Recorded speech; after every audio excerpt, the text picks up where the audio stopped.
Hashem, comme on dit ce soir, c'est là de deux grands tzadikim, le Maïmonide, Rabbi Moshe ben Maïmon et Rabbi Yaakov Abu Hatzera, qui est connu comme le Abir Yaakov, Schutam Tagen Alinu Ba'Kolam Israël, Amen Keni Ratzon. Alors on va expliquer la différence entre les deux tzadikim. Les deux étaient des tzadikim énormes, mais il y a une différence entre les deux. Un a été connu pour sa hassidout, pour son niveau de piété. Okay? L'autre a été connu par sa sagesse. Rabbi Yaakov Hatzera, c'était un kadosh Yesod Olam, c'est la famille Baba Saleh. D'ailleurs, lui, son fils, son petit-fils Baba Saleh, tout cela, c'est des kedoshim. Ils étaient distingués parce que c'était une famille qui a pris sur elle de faire attention à leurs yeux, de ne pas regarder tout ce qui bouge. Il y a des gens, tout ce qui bouge, ils regardent. Il y a une femme qui bouge, qu'elle regarde. Il y a un chat qui bouge, il regarde. Eux, ils regardaient pas michutz la arba amot. Ils regardaient pas plus que 2 mètres. On dit qu'il y a sur Rabbi Yaakov Hatzera qui n'a jamais regardé sur sa propre femme. Sa voisine voulait pas le croire. Sa voisine, la femme disait à la voisine, tu sais, mon mari ne me regarde pas. Il dit, c'est pas possible, je crois pas. Il dit, regarde, moi je le sers chaque midi. Tu sais quoi? Je t'ai donné un robe à moi, tu rentres, tu le sers, on va voir s'il va se rendre compte. Le lendemain, la voisine est venue, elle a pris la robe de la femme, de sa voisine, la femme d'Abir Yaakov, et elle a porté, elle est rentrée, elle lui a amené le plateau avec le gâteau, avec le thé et tout ça, elle met là-bas, elle fait exprès de rester là-bas, ou allô, il regarde pas. Okay? Top.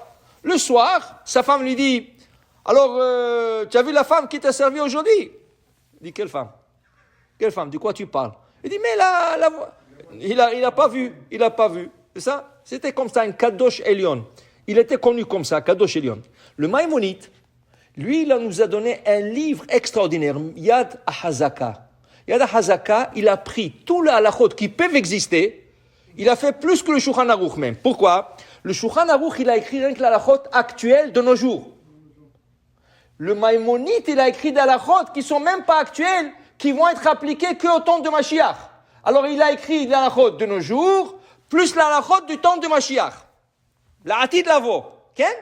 Il y a plein de choses qu'il a écrites qui sont même pas, tu peux pas les pratiquer parce que il y a pas de Bet Mikdash, il y a pas de sacrifice, il y a pas de, tout ça il a écrit pour le temps futur. Mais quel chokhma il a écrit? Quel chokhma?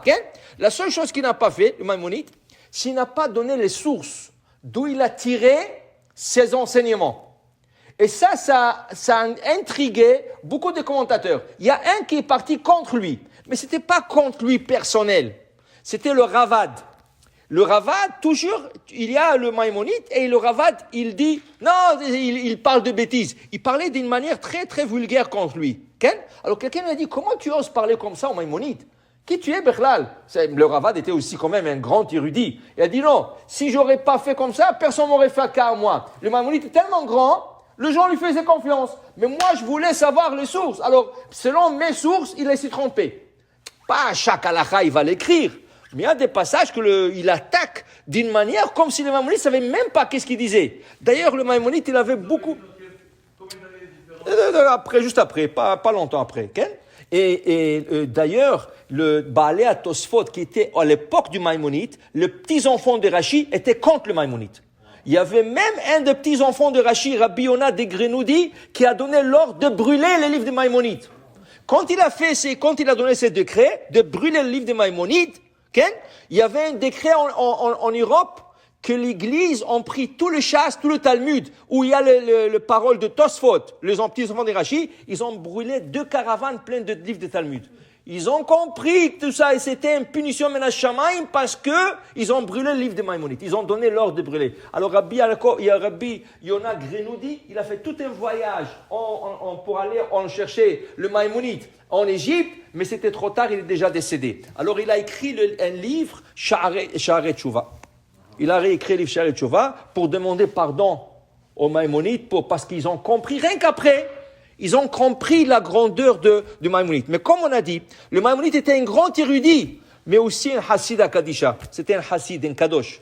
Le Hesed qu'il faisait, il décrit sa journée. Lui-même, il décrit sa journée. Le matin, il allait au palais royal, c'est chez le roi de l'Égypte, il soignait là-bas le roi, sa famille, les serviteurs, tout ça. Après, à midi, il quittait, il est rentré dans le petit village, Et les gens faisaient la queue, il n'y avait pas de docteur.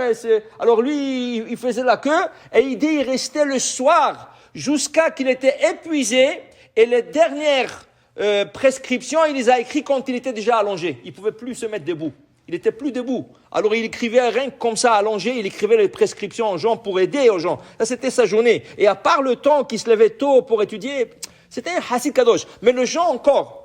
Quand tu parles de Rabbi Yaakov Hatzera, waouh, Kadosh. Quand tu parles de Maïmonide, waouh, quel érudit. Mais en vérité, le deux, Rabbi Yaakov Hatzera, c'était un grand érudit. Il a écrit plein de livres d'Halakha. Mais les gens ne connaissent pas. Il y a toute une série où nous avons ici dans la bibliothèque.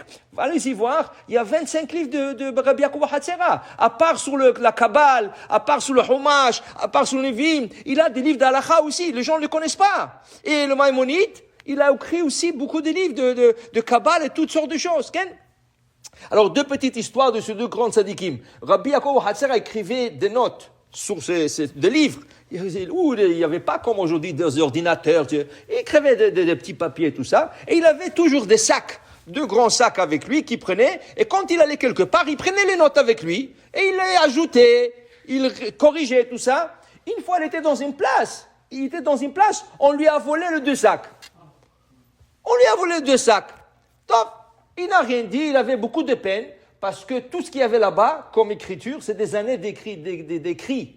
C'est pas un jour, c'est pas une semaine, c'est des années d'écriture. Et il avait toujours avec lui. Et ils ont été volés. Vers le soir, vers le tard, en après-midi, il y a 3 personnes qui viennent, ils se prosternent, Rabbi, Mechila, nous demandons Mechila. Qu'est-ce qu'il y a? Ils lui ont donné les 2 sacs. Ah, qu'est-ce qui est arrivé? Ils l'ont volé, ils voulaient le vendre. Ils ont volé le sac, ils voulaient vendre ses écrits. Okay? Mais qu'est-ce qui est arrivé? Ils devraient passer un fleuve. Et le fleuve était très bas. Très bas marée.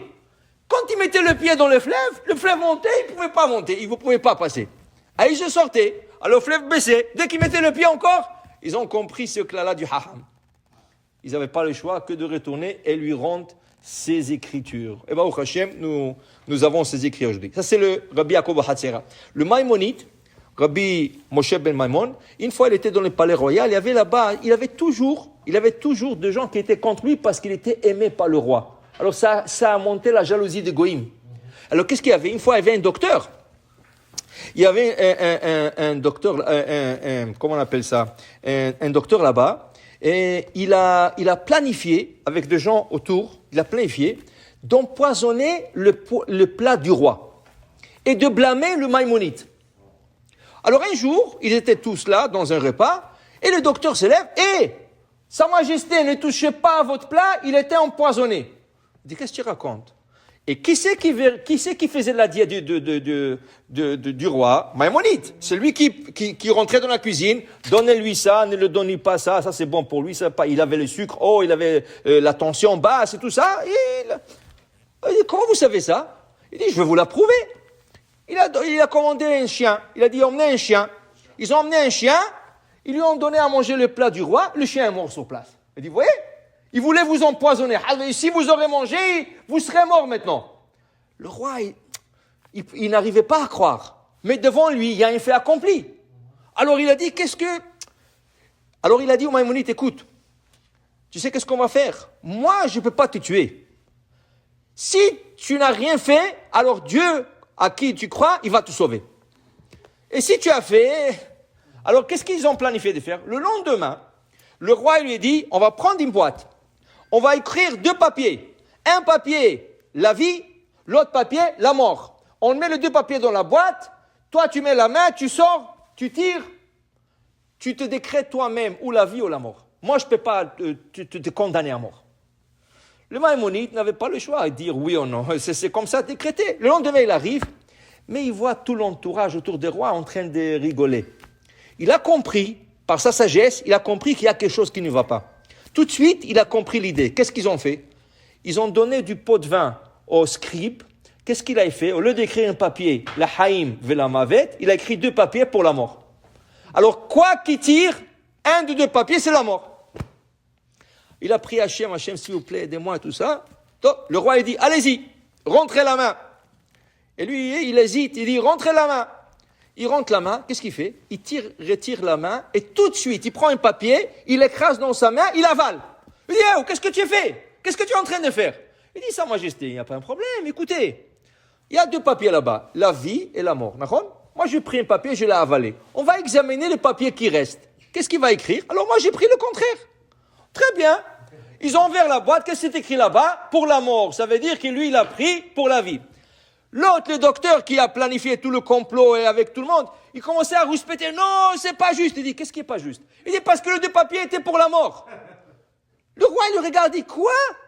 Toi, tu m'as eu comme ça. Moi, je te dis écrire un, tu m'as eu, pende-le. Ils l'ont pendu, il a compris qu'Hachem a sauvé le Maïmonide. Ça, c'était le srout du Maïmonide. Alors, le sroutam des deux, ils sont tzadikim, que de chez Lyon. Ce soir, il faut allumer une bougie. Sroutam yagen alenu, va kol amo Israël. Amen, keni ratzon.